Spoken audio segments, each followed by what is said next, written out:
Hi friends, आज हम बात करेंगे राजनीति सिद्धांत के एक महत्वपूर्ण दार्शनिक प्लेटो। प्लेटो प्राचीन यूनान का अत्यंत प्रतिभाशाली दार्शनिक, पश्चिमी परंपरा में उसे पहला व्यवस्थित राजनीतिक सिद्धांतकार माना जाता है, जिसने पहली बार व्यवस्थित राजनीति सिद्धांत को दुनिया के सामने पेश किया। वो प्लेटो था। प्लेटो का मूल नाम एरिस्टोक्लीज था और ये जो प्लेटो की उपाधि थी वह इसके गुरु सुकरात ने दिया था। सुकरात का शिष्य प्लेटो हुआ, प्लेटो का शिष्य अरस्तु हुआ, अरस्तु का शिष्य सिकंदर महान हुआ था। प्लेटो की महत्वपूर्ण कृतियों में the republic, the statesman and the laws थे। प्लेटो के आदर्श राज्य की जनसंख्या 5040 थी। प्लेटो के अनुसार एक आदर्श राज्य में 5040 नागरिक निवास कर सकते हैं। इसकी जो अध्ययन पद्धति थी वह दार्शनिक या फिर निगनात्मक थी। प्लेटो की रचनाएं सभी ग्रंथ या संवाद या वार्तालाप शैली में लिखे गए प्लेटो संवाद शैली को the science of supreme reality कहता है। इसके प्रमुख रचनाओं में Republic, Statesman, Laws, Meno, Symposium, Phaedo, Socratic dialogues, Apology, Timaeus and Gorgias थे। प्लेटो के एकेडमी की स्थापना 386 ईसा पूर्व में हुई।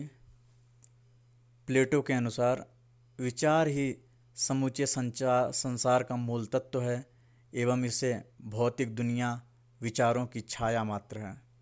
इसलिए यह यथार्थ विश्व विचारों की परछाई है। प्लेटो के अनुसार सत्य अस्थायी होता है, परंतु उसकी परछाई सदैव परिवर्तित होती रहती है। प्लेटो ग्रीक का एक दार्शनिक था। राजनीति सिद्धांत में जो राजनीति शब्द है, जो जिसका इंग्लिश रूप है पॉलिटिकल साइंस, यह यूनान की भाषा पोलिस से आया था, जिसका अर्थ होता है नगर अथवा राज्य। प्लेटो के अनुसार आत्मा में 3 प्रकार के गुण होते हैं: विवेक जो कि शासक में होता है, साहस जो सैनिक में होता है, तृष्णा जो उत्पादक में होता है। प्लेटो का प्रसिद्ध कथन है कि राज्य व्यक्ति का वृहद रूप है। प्लेटो के अनुसार प्रत्येक मनुष्य को आत्मा के गुण के अनुसार ही कार्य करना चाहिए। यही प्लेटो का न्याय सिद्धांत है। प्लेटो यह भी कहता था कि कोई धोबी, मोची या नाई राजा नहीं हो सकता। राज्य का निर्माण ओक के वृक्ष से नहीं अपितु व्यक्तियों के चरित्र से होता है। राज्य की प्रकृति आंगिक, जैविक या सावयवी है। रिपब्लिक जो प्लेटो की प्रसिद्ध पुस्तक थी, उसके प्रधान पात्र थे पोलीमार्कस, एडिमेंटस, ग्लूकोन। प्लेटो के अनुसार राज्य एक प्राकृतिक संस्था है। यह विकास का परिणाम है। यह स्वाभाविक संस्था है। प्लेटो के अनुसार राज्य नैतिक है। प्लेटो के राज्य में विधि और दंड को कोई स्थान प्राप्त नहीं था। प्लेटो का राज्य नैतिक इसलिए है क्योंकि वह एक दार्शनिक राजा द्वारा शासित होता है जो वास्तविकता को देखता है। प्लेटो की शासन प्रणाली विवेकशील अधिनायकवाद कहलाता है। बारकर के शब्दों में प्लेटो ने व्यक्तिवादी, अणुवादी एवं भौतिकवादी न्याय की मान्यता का पूर्णतः खंडन किया है। कैफिलास ने कहा, सत्य बोलना व ऋण चुकाना ही न्याय है। पोलीमार्कस के शब्दों में शत्रु के साथ शत्रुता एवं मित्र के साथ मित्रता ही न्याय है। प्लेटो कहता है कि न्याय की संकल्पना व्यक्तिवादी चिंतन पर आधारित है, जिसमें व्यक्ति अपने स्वार्थ के आधार पर कार्य करते हैं। ग्लूकॉन कहता है न्याय मनुष्यों के परस्पर समझौते का परिणाम है। प्लेटो ने लोकतांत्रिक शासन प्रणाली को शासन का सबसे भ्रष्ट रूप माना है।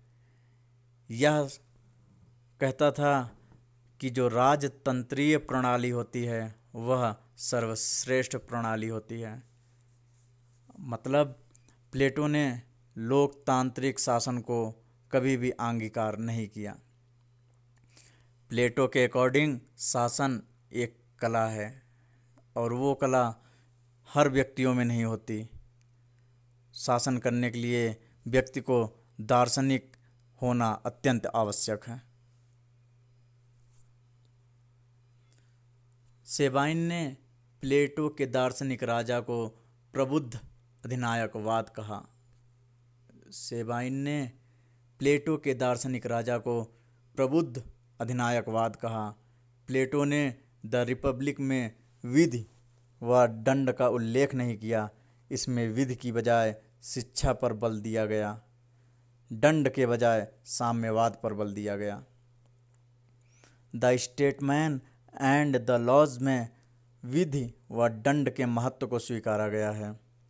बार्कर के शब्दों में प्लेटो की शिक्षा प्रणाली उसके न्याय सिद्धांत का मार्मिक परिणाम है। रूसो के शब्दों में रिपब्लिक को शिक्षा पर लिखा सर्वश्रेष्ठ निबंध कहा। बार्कर ने द रिपब्लिक मानव के संपूर्ण दर्शन के विवेचन का प्रयास है। यह केवल शिक्षा, मनोवैज्ञानिक या दर्शन पर आधारित रचना नहीं है। प्लेटो के अनुसार शिक्षा के निम्न चरण बतलाए गए हैं। उसके अनुसार 10 से 20 वर्ष के बीच संगीत और व्यायाम की शिक्षा होनी चाहिए। 20 से 30 वर्ष के बीच गणित, ज्योतिष और ज्यामिति की शिक्षा होनी चाहिए। 30 और 35 वर्ष के बीच दर्शन शास्त्र की शिक्षा होनी चाहिए।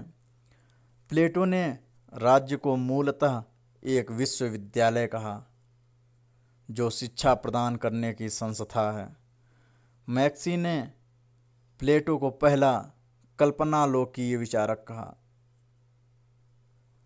कल्पनालोकीय विचारक मैक्सी ने प्लेटो को इसी कारण कहा था कि जो वह सिद्धांत प्रतिपादित कर रहा था वह धरातल स्तर पर आज के समय में उपयोग में लाना कदापि संभव नहीं था। प्लूटो सबसे पहला व्यवस्थित राजनीतिक सिद्धांतकार है।